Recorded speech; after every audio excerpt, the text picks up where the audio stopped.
کر دیا دل مطمئن رہتا ہے، کسی نے کچھ کر دیا ذہن ٹینشن میں رہتا ہے، کسی نے کچھ کر دیا. یاد رکھو کب تک اپنے جرائم کو دوسروں کے سر تھوپتے رہو گے؟ کسی نے کچھ نہیں کیا. قرآن کہتا ہے تیرے کرتوت کی وجہ سے یہ تیری تکلیفیں ہیں، یہ تیری مصیبتیں ہیں. جب یہ آیت کریمہ نازل ہوئی، جب یہ آیت پاک نازل ہوئی تو اللہ کے رسول صلی اللہ علیہ وآلہ وسلم، اللہ کے حبیب علیہ الصلوۃ والتسلیم جو ہے، اللہ اکبر، آیت کریمہ کی تشریح کرنے لگے. اللہ کے رسول علیہ السلام اس آیت کی تشریح کرتے ہیں. اب دل کے کانوں سے سننا. اللہ کے حبیب علیہ السلام فرما رہے ہیں کہ دیکھو اللہ فرماتا ہے جو بھی تم پر مصیبت آتی ہے وہ تمہارے گناہ کی وجہ سے. اب آقا اس کو سمجھاتے ہوئے فرماتے ہیں کہ تمہارے جسم میں جو کھجلی آتی ہے، یعنی کبھی کبھی جو تمہارا جسم کھجاتا ہے وہ کھجلی بھی تمہارے گناہ کی وجہ سے آتی ہے. مطلب کیا کہ اگر مسلمان گناہ نہ کرے تو کبھی اس کو کھجلی بھی نہ آئے. آپ اندازہ کریں مسلمان اگر گناہ چھوڑ دے اس کو کبھی کھجلی بھی نہ آئے. پتہ کیا چلا؟ آقا فرما رہے ہیں تمہیں جو کھجلی آتی ہے وہ تمہارے گناہوں کی وجہ سے، جو تمہارا جسم بھڑکنے لگتا ہے وہ تمہارے گناہوں کی وجہ سے. فرمایا گیا اللہ اکبر، جو تمہیں ٹھوکر لگتی ہے، ٹھوکر وہ تمہارے گناہوں کی وجہ سے، جو تمہارے پیر میں کانٹا چبھتا ہے وہ تمہارے گناہوں کی وجہ سے. مطلب کیا؟ اگر مسلمان گناہ نہ کرے زندگی میں کبھی اس کے پیر میں کانٹا بھی نہیں چبھے گا. اگر مسلمان اللہ اکبر گناہ نہ کرے کبھی اس کو ٹھوکر بھی نہ لگے گی. میں آپ سے پوچھنا چاہتا ہوں ولیوں کی فہرست بناؤ، ولیوں کی فہرست بناؤ اور اس میں 99% اولیاء اللہ کو دیکھو کبھی ان کو ٹھوکر بھی نہیں لگی، کبھی ان کے پیر میں کانٹا بھی نہیں چبھا. مسلمانوں کہاں ہو؟ تمہیں کتنا اچھا مذہب ملا ہے کہ اس میں عمل کرو تو کانٹا بھی نہیں چبھے گا. کوئی دنیا کا انسان تمہارا کیا بگاڑ لے گا؟ کوئی دنیا کی مندی تمہارا کیا بگاڑ لے گی؟ کوئی دنیا کا دشمن تمہارا کیا بگاڑ لے گا؟ حد ہے اور حیرت ہے کہ گناہوں کی وجہ سے کانٹے بھی چبھ رہے ہیں، گناہوں کی وجہ سے ٹھوکر بھی لگ رہی ہے. اسی لیے اسلاف کا طریقہ یہ تھا کہ جب ان کو ٹھوکر لگتی تھی زخم بعد میں دیکھتے تھے، پہلے وہ استغفار پڑھتے تھے، پہلے وہ توبہ کرتے تھے. میرے عزیز، میرے بھائی، اپنے رسول فرما رہے ہیں کہ کانٹا بھی گناہ کی وجہ سے چبھتا ہے، ٹھوکر بھی گناہ کی وجہ سے لگتی ہے، بیماریاں بھی گناہ کی وجہ سے ہوتی ہے، جسم کے جو ہے وہ اعضاء بھڑکتے ہیں وہ بھی گناہ کی وجہ سے. اب آئیے مشکات شریف کی حدیث دل کے کانوں سے سنیں. اللہ کے رسول غیب داں نبی صلی اللہ علیہ وآلہ وسلم فرماتے ہیں کہ اللہ فرماتا ہے کہ میں ہی اللہ ہوں.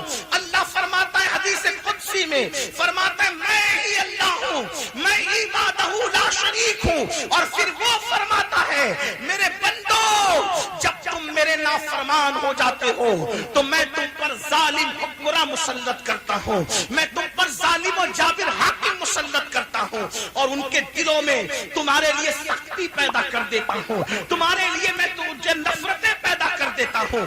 اللہ اکبر. یہ سوچتے ہو کہ اوٹوں کی وجہ سے ظالم حق میں آتے ہیں یا سازشوں کی وجہ سے آتے ہیں؟ نہیں، یہ تو ساری چیزیں بہانے اور کھیل تماشے ہیں. اللہ کے رسول نے 1450 سال پہلے فرمایا کہ تم پر ظالم حکمراں کسی سازش کا نتیجہ نہیں بلکہ یہ تمہارے کرتوت کا نتیجہ ہے، یہ تمہارے گناہوں کا نتیجہ ہے. حدیث کا اگلا حصہ سن لیں. آقا ارشاد فرماتے ہیں، اللہ فرماتا ہے میں تمہارے جرائم کی وجہ سے، تمہارے گناہوں کی وجہ سے ظالم حکمراں تم پر مسلط کرتا ہوں اور ان کے دلوں میں تمہاری نفرت ڈال دیتا ہوں. ہم تو توحید کے ماننے والے ہیں، ہم تو رسالت کے ماننے والے ہیں. ہمارا عقیدہ ہے کوئی کیا کر سکتا ہے، اللہ کی مرضی کے بغیر پتہ نہیں ہل سکتا. لوگوں کے دل خدا کی مٹھی میں جیسا کہ اس کی شان ہے، لوگوں کے دل خدا کی دو انگلیوں کے درمیان ہے جیسا کہ اس کی شان ہے. جس طرف چاہتا ہے محبت ڈالتا ہے، جس طرف چاہتا ہے نفرت ڈالتا ہے. یاد رکھنا اگر کسی ملک میں کوئی کافر تم پہ ظلم کر رہا ہے، اگر اس کی بجائے مسلمان کو بھی تم حکمراں بنا دو اور تمہارے کرتوت یہی رہے کہ تم رات کو زنا کے اڈوں کو آباد کرتے رہو تو پھر وہ تمہیں محمود غزنوی جیسا حکمراں نہیں ملے گا، پھر وہ حجاج بن یوسف جیسا حکمراں ملے گا. آپ مسلمان اور غیر مسلم کے کی تائید اور کسی کی مخالفت کرنے نہیں آیا، لیکن میں آپ کو آئینہ دکھانے آیا ہوں۔ اگر آج بھی آپ یہ سمجھتے ہو کہ مسلم غیر مسلم کا معاملہ ہے، ہو سکتے ہیں معاملات، لیکن جس حدیث کی روشنی میں گفتگو کر رہا ہوں یہاں تو اپنے جرائم کا معاملہ ہے، یہاں تو اپنے کرتوت کا معاملہ ہے۔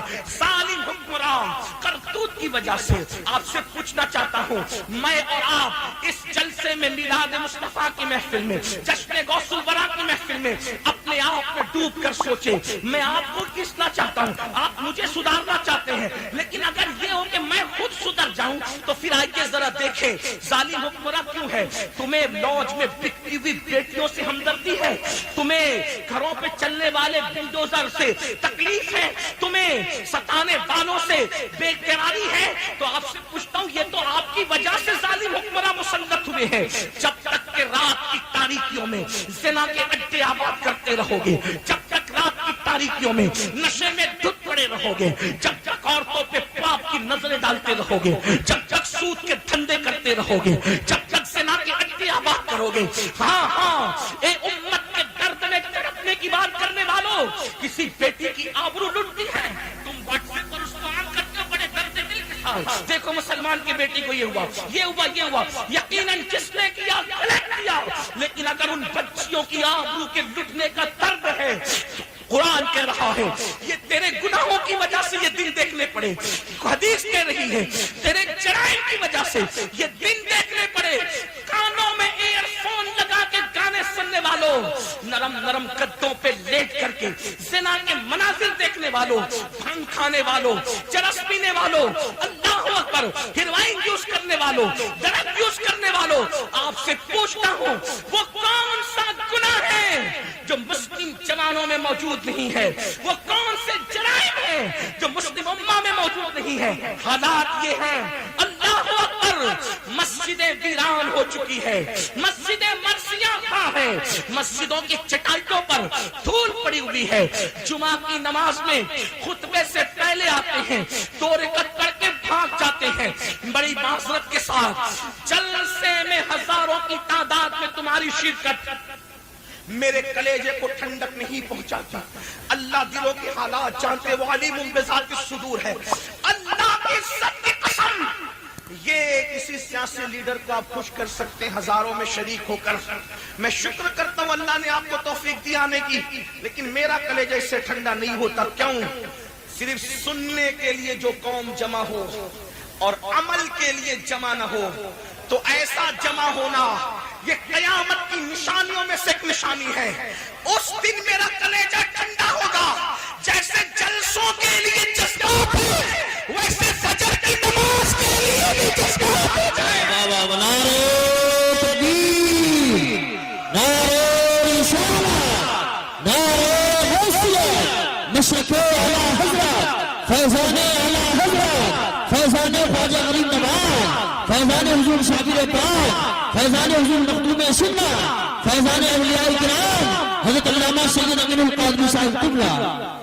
سروں کا سمندر سیاسی جلسوں میں دیکھا جاتا ہے، مذہبی جلسوں میں سر نہیں بلکہ دل دیکھے جاتے ہیں۔ ہمیں حسین پاک نے بتایا ہمیں 22,000 منافقوں کی ضرورت نہیں ہے، ہمیں مصطفیٰ کی وفاداریوں کی ضرورت ہے۔ سبحان اللہ، سبحان اللہ۔ رسول علیہ السلام نے فرمایا قریب قیامت کی نشانیوں میں سے ایک نشانی ہے، لوگ دین کی باتیں سنیں گے، کریں گے رسمی طور پہ، اس پر عمل نہیں کریں گے۔ کہیں وہ دور تو نہیں آ گیا؟ مسجدوں کو سوچو تو صحیح، مسجدیں ویران، مسجد کی چٹائیوں پہ گرد و غبار۔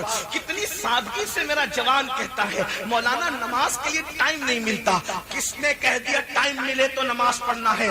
آؤ ایک حدیث آپ کی خدمت میں پیش کروں اور اس میں تشریح اعلیٰ حضرت کے والد امام المتکلمین علامہ نقی علی خان کی پیش کروں، ذرا توجہ سے سننا۔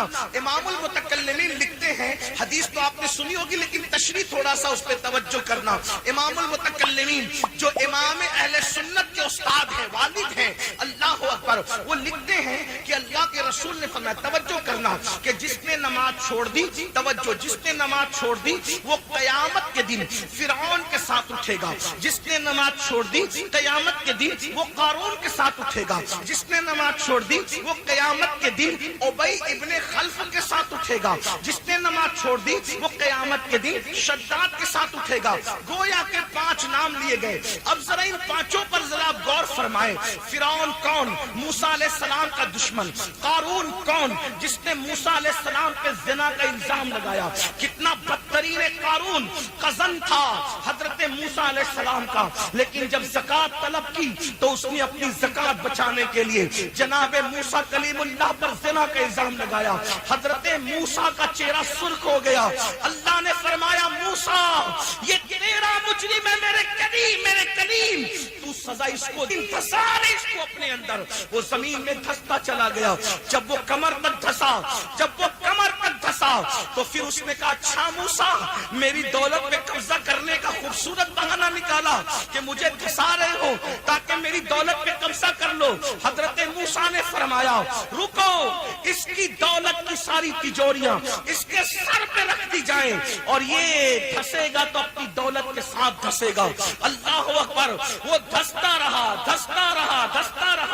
روایتوں میں آتا ہے جس دن سے جناب موسیٰ نے کہا تھا دھستا رہے گا وہ دھس رہا تھا, لیکن جس دن میرے نبی کی آمد ہوئی اللہ نے فرمایا اب قارون کو دھسایا نہ جائے گا کیونکہ محبوب کے قدم زمین پر لگ چکے ہیں.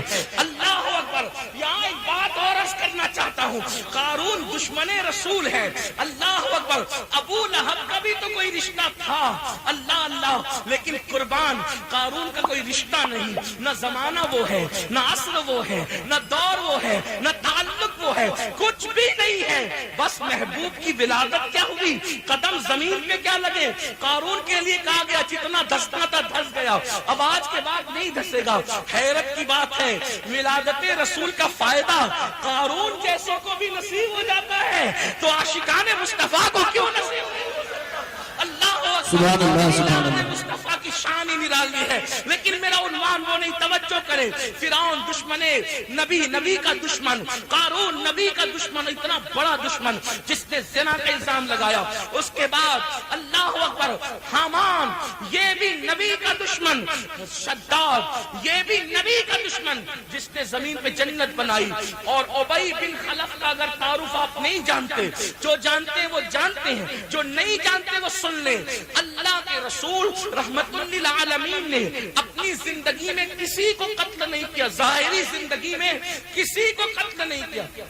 آقا نے کسی کو قتل نہیں کیا, ایک بندے کو حضور نے قتل کیا بس. اللہ کے رسول نے ایک بندے کو قتل کیا, ایک شخص کو قتل کیا, اور جس کو قتل کیا اس کا نام ہے ابی بن خلف. اور یہ حدیث میں آیا ہے زمانے کا بدترین انسان وہ ہے یا جو نبی کو قتل کرے یا نبی اس کو قتل کرے. آپ مجھے بتائیں وہ رحمت للعالمین دندات شہید کرنے والوں کو دعا دیتے, زمین پہ ڈھکیل دینے والوں کو اور گھٹنوں کو پھوڑ دینے والوں کو دعا دیتے, پنڈلیوں پہ پتھر مارنے والوں کو دعا دیتے. حضور نے جس کو قتل کیا ہوگا, قتل بھی شان رحمت للعالمین سے ہی کیا. حضور نے کوئی اس کو تلوار نہیں اٹھائی, اس کے ٹکڑے نہیں کیے, گردن نہیں کاٹی. کیا کیا, اپنا نیزہ لیا اور نیزہ لے کے اس کو سر چبا دیا. تو پورے میدان میں وہ تھرکتا پھرتا تھا, تڑپتا تھا. ابو جہل نے کہا تو عورتوں سے زیادہ کمزور ہے, بہت زیادہ بہادری کی باتیں کرتا تھا, آج تو تڑپ رہا ہے. اس نے کہا ابو جہل تو کہتے صرف نیزہ چبایا ہے, واللہ اگر وہ مجھ پر تھوک بھی دیتے تو بھی میں قتل ہو جاؤں. حضور علیہ السلام نے جس کو قتل کیا وہ